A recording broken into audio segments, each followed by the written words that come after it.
የኛ ሀቅ እንዳይወጣ ስንት ባለጌ ሴት አለ ባክሽ። የስንት መከረኛ ሴቶች ሀቅ እንዳይወጣ ሴቱም አንዳንዴ እናቴ ሲጋልብ እዛ አሜሪካን ሀገር እና አውሮፓ ሀገር በአክሽ ዘርቤ ጌታ ይቅር አይበለኝ። ለምንድን ነው የማትመልሺው? ለምንድን ነው የማትመልሺው? አንቺ እንዲህ ሲቀጠቀጥ የልጆችሽ አባት እንዲህ ሲሆን ያ አትሊስት የሆነ ነገር ትናገሪያለሽ። እኔ አያገባኝም፣ እንደዚህ አይነት ነገር አያገባኝም፣ አያገባኝም። አላምንም፣ እኔ ማንንም ሰው አላምንም። ወጣት እኔ ያልሰማሁትን ያላየሁትን ነገር እኔ አልፈርድም። ጌታ ይመልስ ትለኛለች። ጌታ ወርዶ ነው እንደሚመልሰው። ጥፋት አለባት ማለት ነው። 100% ሹር ጥፋት አለባት። ይህን ይዛ ቸርች ፉን ስትል ተደርጋ ሊሆን ይችላል። ይሄ ቸርች እኔ ምንም አላማረኝም። ቸርቹን ቻል አበላሽተውታል። እንዲህ ቂን ብላ ይሄኔ ሰውየውን ቁጭ አርጋ ዷ ስታረግ ተገኝታ ሊሆን ይችላል። አይቶ ቤት ውስጥ ወይም አልጋ ውስጥ እሱ ራሱ አይቶ ይሆናል። ያ እንደዚህ ግርግር የበዛበት ነገር ባለቤቱ ሚስጥር አድርጎ የሚይዘው ምን ያህል ጌታ ማኝ ብትሆን ነው? አልቀረብሽም። ይቺ መልካም ሴት እንዲያውም እንደዚህ አይነት ሴት መርዝ ነው። አናትሽ ይፍረስ። በዝምታ ውስጥ ብዙ ብልግናዎች አሉ። ብዙ ብልግናት። እኔ ጨዋ ከሆነች እሷ እውነት ጨዋነት የሚገልጻት ከሆነ እኔ ባሏን ሰፖርት ታርግ ያልኩኝ አይደለም። ስድብን መጸየፍ አለባት። ስድቦችን ጌታ ይወደዋል እንዴ? ስድብን መጸየፍ አለባት።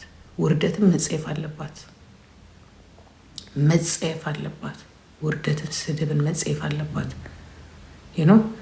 ጌታ የመልሰው ካለች እሷ በጌታ የምታመን ከሆነ ጭራሽ እንዲያውም እናቴ በተሰደበ ቁጥር እግዚአብሔር ከሱ በወረደ ቁጥር እግዚአብሔር ከሱ ጋር ነው። ይሄ እኮ ውርደት መሰደብ በነገራችን ላይ ውርደት አይደለም። ማዋረድ ሰውን ማሸነፍ አይደለም። እውነት ወጣ ማለት አይደለም። ውሸት ቆሻሻ ነው። ውሸት ይኸውላችሁ፣ ውሸት ቆሻሻ ነው። ስድብ ይበዛበታል፣ ያ ውርደት ይበዛበታል፣ መቀጥቀጥ። ጌታችንን እኮ በውሸት ነው አምላኩን የቀጠቀጠ ህዝብ፣ ፈጣሪውን በውሸት የቀጠቀጠ በውሸት ያሰደደ እኮ ህዝብ ነን። እውነታው ግን ምንድን ነው? በቀራንዮ ተሰቅሎ ለእኛ እውነት ሞተ። በቃ እውነት እንደዚህ ነው። እውነት እንደዚህ ነው። እሷ እውነትን የምታምን ከሆነ ስድብን መጸየፍ አለባት። መጣችሁ ደግሞ ፕሊስ ስለሌላ አውሬ፣ ስለ ንጹህ ሴት አታውሬ። አያችሁ፣ በእናንተ ነው የምታሰድበው ማለት ነው። የእሷን ንጹህነት አውቃችሁ ነው ማለት ነው። ንጹህ ከሆነች ስድብን ትጸየፍ። ንጹህ ከሆነች ስድብን ትጸየፍ። አያገባችሁም ስለ እኔ ትበል። እግዚአብሔር ይፈርዳል ካለች እግዚአብሔር የሚፈርደው በማን ላይ እንደሆነ ታውቃላችሁ? ያ በራሳችሁ ላይ ነው። በራሳችሁ ላይ ነው። ለምሳሌ አይናፋር ከሆነች፣ ዝምተኛ ከሆነች፣ የምትሽኮረመም ከሆነ፣ እንደዚህ ሶሻል ሚዲያውን የማታቅ ብትሆን ኦኬ። ለሶሻል ሚዲያውን የማታቅ ሴት ናት፣ ይከብዳታል። በጌታ ኢየሱስ ክርስቶስ ማይክል ጃክሰን እየደነሰች ያ በየቀኑ በመዝሙር እየተመናቀረች ያ ይህን መናገር የሚከብዳት ከሆነ ሻፍ ፕሮብሌም። ለእኔ አይነት በጣም የማከብራቸው ሴቶች አሉ፣ ወጥተው እዚህ ላይ የማይታዩ እንትን የማይሉ ግን ዝም ብሎ ጌታ እያሉ እዚህ ላይ መመንቀር ምን ሳይን እንደሚሰጥ ታውቃላችሁ? ዋላ ብዬ አንቺ ደህና ነሽ ምን ሳይን እንደሚያመለክት ታውቃላችሁ? ዩኒት ሰምቲንግ።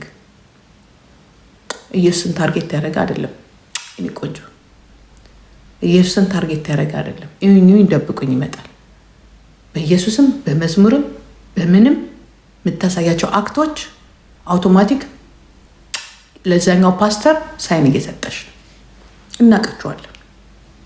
በቤቱ የተደበቁ ብዙ መጋጃዎች ስላሉ ማለት ነው። እናውቃለን። ለማታውቁት እውነትን ለመጋፈጥና እውነትን ለማውጣት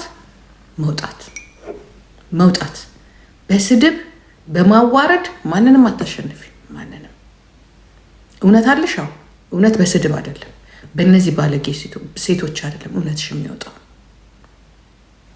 አንቺ እውነት እግዚአብሔር የምታምኝ ከሆነ ቤተሰብሽን በስድብ አይደለም ነፃ የምታወጪው።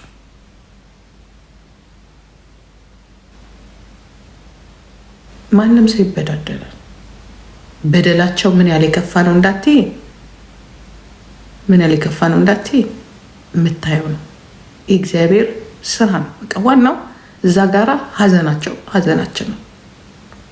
ሀዘናቸው ሀዘናችን ነው። ልጆቻቸው ልጆቻችን ናቸው። በተለይ እንደ ዲያስፖራ ከሀገር ውጭ ይኖራችሁ መከራችሁን አይታችሁ ወልዳችሁ አሳድጋችሁ በእንደዚህ አይነት ነገር ማጣት እንደ እናት ያ ይሄ ደግሞ ለሱም ለሷም ልጅ ነው። የእሷ ብቻ ልጅ አይደለም። እሱም በመከራውም በደስታውም ጊዜ አብረው ያፈሩት ልጆች ናቸው። ያ እግዚአብሔር እንደዚህ አይነት ነገር ሲያመጣብን ለሁለቱ ያሳዝናል። ያ ሰላም የኔ እናት ግን አጠፋ አይደለ ወይ ሄደባት ማገጠባት ምናምን ነገር ምንድን ነው መደረግ ያለበት?